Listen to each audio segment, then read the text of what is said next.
Hey, welcome to our show. It's the SOTA Scoot on the Air Daily Hit. In fact, we're just getting started here. I did this yesterday. I had a lot to say, but you couldn't hear me because I had a technical issue with the microphone and my YouTube channel. So we're going to get all of that corrected, but we're on with just the beginning of what's going to be a daily take on the top news stories from the standpoint of a maverick moderate. And I use that term because I had so much respect for Senator John McCain. And Senator John McCain was known as the maverick because he reached across the aisle, because he did what he thought was best for the American people, regardless of party affiliation. And he was condemned for that. Well, I respect that. And I think there should be this new movement of maverick moderates. Moderate has been given a terrible name. It's come to signify somebody that doesn't have an opinion, that doesn't have conviction. That is not true. There are moderates with strong conviction. They're maverick moderates. They have an opinion and strong conviction on every issue, but they don't align themselves with either cult, sometimes known as a party. There's the far right, there's the far left. Most of this country is made up with maverick moderates. People who have opinions on every topic, but every opinion is not filtered through the same myopic political perspective of an ideology. And so this will be an honest take on some of the stories of the day. Some of it will be fun. We'll do this every day between 10 and 11 Eastern time, between 9 and 10 New Orleans Central time. And I'm coming to you from my apartment in downtown New Orleans. And that would be 7 to 8 Pacific time. So wherever you are, we welcome you, and you can comment on this, and you may totally disagree with me, and that's cool because this is America and it's okay to disagree. But I will tell you the truth. And sometimes the truth is mistaken as bashing Trump. That is a mistake, because telling the truth is not bashing Trump. It's simply telling the truth. So we're just getting started here. You will see this develop, but this is the only sign I have right now. Scoot on the Air, Daily Hit. Please subscribe to our channel. And that way, whenever we do something on the SOTA YouTube channel, you will be alerted. And I've got a video, an extended video show that I did with Republican Congressman Steve Scalise. Did this that launched on our channel the day before the election, the midterm election. And had a great candid conversation with Steve Scalise. I don't agree with the congressman on a lot of things. But what we did come to realize is that we can have a civil conversation. And that's something that's missing today. Can we agree to disagree? Can we passionately defend our political ideology and still have a civil conversation and actually try to learn from somebody else? I talk about this a lot on my radio show, which is WWL amfmn.com. And if you download the radio.com app, you can find WWL radio, and wherever you are in the country, you can stream our show. It's on 1 to 4 New Orleans time in the afternoon. And it's politics and pop culture meeting your opinions. We talk about a lot of stuff. Sometimes it's fun, sometimes it's sarcastic, sometimes it's irreverent. The best part of the show is when the audience doesn't get that I'm being sarcastic and they think I'm serious.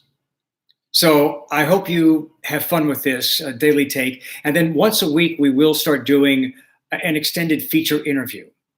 And the Steve Scalise interview is up on our YouTube channel, Scoot on the Air. And please subscribe to this. So again, you get an alert every time we do something new. I've got a couple of interviews coming up. And so we're going to launch one of those a week, in addition to the Monday through Friday Daily Hit, which we'll do here. There's a lot to talk about. First of all, in Mississippi, it is Election Day, and Senator Cindy Hyde-Smith is running against Mike Espy, the Democrat. He's the Democrat challenger.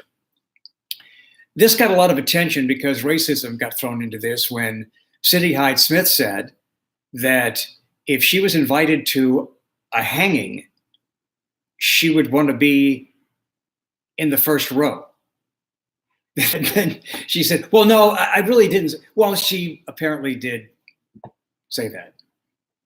I don't know. It just seemed like an ignorant, stupid thing to say, which is something that politicians do quite often. So we'll see how that works out. President Trump was in Mississippi yesterday. He was in Tupelo, Mississippi, Elvis Presley's home, and then in Biloxi on the Mississippi Gulf Coast.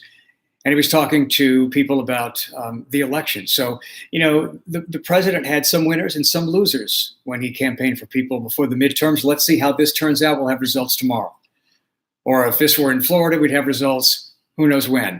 Did they still figure that out in Florida? I don't know. Also, sad note in the news, a U.S. soldier has been killed. Actually, 3 people have been killed in Afghanistan, a war that has gone on for 17 years. Over 2,200 Americans have been killed. And it's not something we think about every day. But they're still at war. We are still at war. And our service men and women are still dying in the field of battle. Why doesn't this get more attention in the news?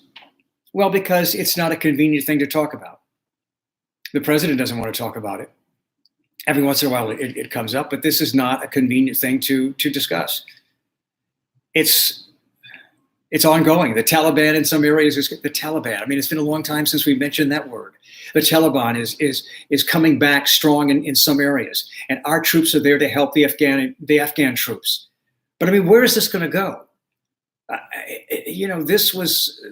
This was our response to 9/11, and I thought it was an appropriate response. But at some point, we've got to either win or find some way to get out. But as Americans, let's never forget that regardless of the battles that we have here in America, our soldiers are still at war, particularly in Afghanistan, and 3 soldiers died. So it's something to keep in mind. One of the things that happens every year is dictionary.com declares a word of the year. It's the word that was used a lot. It's the word that kind of defies the year. So there's a new word out for 2018. Now, the competition was representation. That was the competition. Representation was one word up for consideration for the word of the year for 2018. Self-made, another word, and backlash. But the winning word of the year for 2018 was misinformation. How appropriate. Boy, there was so much of that crap during 2018. And it continues right now. It will continue into 2019. Misinformation is the spread of false information, whether intentional or not. And I can't think of a more appropriate word to be declared word of the year for 2018. Misinformation. One thing that you won't get here on the SOTA Daily Hit is you're not going to get misinformation. Hey, we may make mistakes because I'm human being and mistakes are made. But if there's a mistake made, it will be corrected. And that means that this is not fake news. This is not misinformation. The misinformation comes from people who put crap out there and they continue to perpetrate it. They don't apologize for it. They don't say, oh no, that was wrong. We have to correct it. No, they keep pushing it. And there are so many gullible Americans out there who accept it. I mean, this country has no backbone. People are so gullible. They believe what they want to believe, not what's true. They don't care what's true. It's called confirmation bias. People seek the media outlet that has the news and information that confirms their bias. They don't care about the truth. One of the big stories, and I'll be discussing this on my radio show on WWL today, and we talked about this a little bit yesterday, is Geraldo Rivera challenging other Fox hosts on the Fox News channel when it comes to the use of tear gas on the migrants rushing the border. You know, the reaction that I got on my radio show indicated that there are people who are enjoying watching this. They like it. It's like a spectator sport to them. Look at them, man. They're getting gas. Look, they're gassing those people, the women and children. And they should have brought them there in the first place. There were people rushing the border. Something had to be done because we can't let mobs of people just cross our border. We can't allow that to happen. But there's a human side of me, and obviously Geraldo Rivera and many people that admit we don't like seeing this. But there are people who enjoy it. There are people who enjoy seeing people getting tear gassed. That's not something you should enjoy. But that's where we are. That's where we are as a country and a society. Look at them, they're getting gassed. As a human being, it's sickening. It has to be done. A lot of things have to be done. But I got text on my radio show from people saying, I would have done a lot more than that, indicating they would have shot and killed them. Like there's no other way to handle it. And it is true that the U.S. and Mexico as governments could do a better job of coming together and helping make this more of a humanitarian process, because it's horrible. I had a guy call my radio show yesterday and he said, I love my wife and kids. I would never put my wife and kids in that situation. Yeah, easy for him to say, right? If you love your wife and kids, and your wife and kids are more at danger in your home country than they are taking thousands of miles of a walk to the U.S. border and trying desperately to get in the U.S. If that is the least dangerous thing you can do for your family, damn it, you're going to do it. So don't sit and say, I love my family, I would never do that. If you love your family and you are in their situation, you might do that. But Geraldo Rivera said some really interesting things. He said that when it comes to this issue, we suspend our humanity. And he says, I fear it is because they look different from the mainstream. If we had the same issue with Canada, it would not be the same. But because it comes from the southern border, because we're talking about people from Latin America and Mexico, it takes on this whole new energy because they look different. Geraldo Rivera is right. He said it's nauseating, it's sickening for him to watch these people getting tear gassed, especially the women and children. And he was criticized for that, people saying he's soft on immigration. He's not soft on immigration. He's also being tough on being a human being. Because that's what this is about. It's about being a human being. Why can't we be humans first and then decide what we are politically? Because that's the truth. We're humans first, Americans second, and then we're Democrats and Republicans and whatever else after that. If you're not sickened by seeing people get gassed, if you're not sickened by the idea that people are dying, there's something wrong with you. You might support the cause, but even in war, you don't want to see people die. If that's what has to happen for you to win the war because of the just cause of the war, that's great. That's fine. I get that. But as a human being, you shouldn't enjoy watching people die. And some people do. A lot of people enjoy that today. The same way that they enjoy them being tear gassed at the border. Geraldo Rivera talked about how these people are trying to find a better life. And I agree with him. He also said that these people are coming to America to take unfilled agricultural jobs, jobs that Americans are not filling. There is a need. Now, immigrants need to come to this country legally.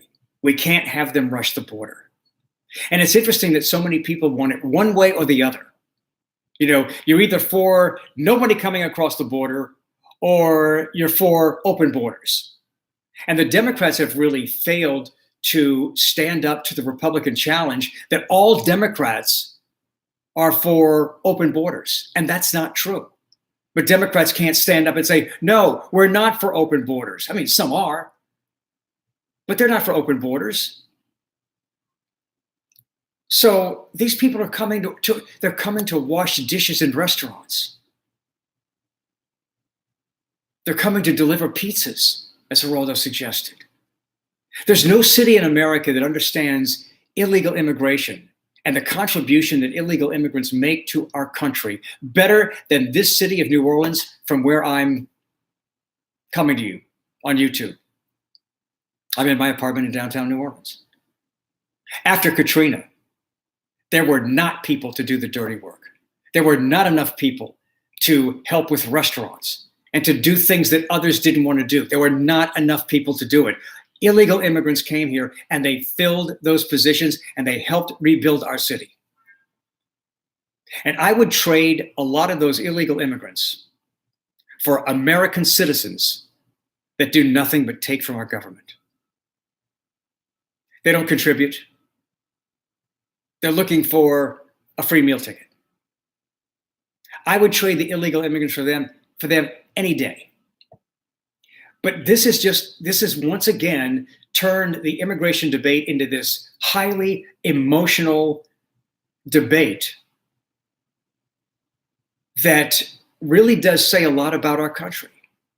It says a lot about an irrational fear that we have.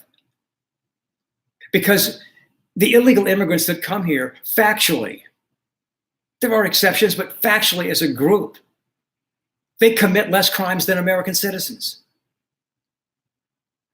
But we have been made to fear them as a group. It's a great debate. And agree or disagree, everybody's passionate.